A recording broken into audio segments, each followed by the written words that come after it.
Gage's bike is back. And I don't think that's a good thing. I don't know what I'm going to do with it. She's got it back together. And got the tires on it. She changed out that stupid tensioner down here. And we brought it over here with the plan of getting rid of this crappy exhaust. Got a new can to go in there. I'm going to use the elbow and replace the rest of it. Problem is, when we bought it, it didn't start. I mean, it started and ran. We had to roll start it because it had a bad starter. Now that I'm cranking it, it's not running right and it doesn't sound right when it's cranking. So, I think before I touch the exhaust or anything else, I'm going to pull the airbox back off, get to the spark plugs and do a compression check on it to make sure there's not something seriously wrong with the motor.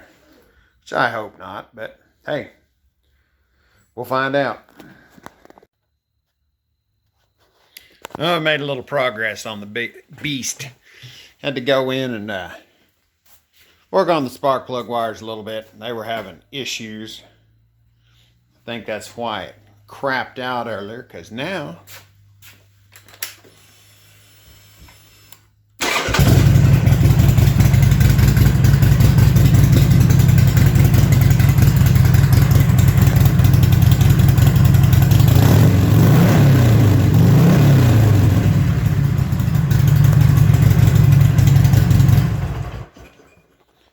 it makes some noise and doesn't sound too terrible.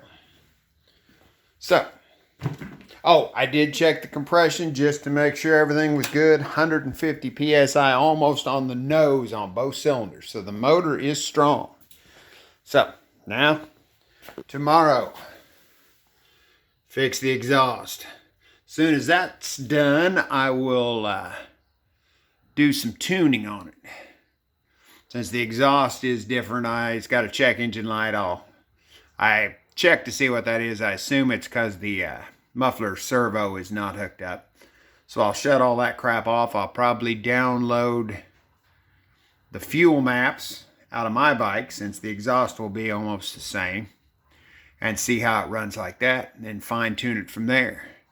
Can't download the whole tune though, because this is the later style, got different sensors and crap, but hopefully I can just transfer the maps.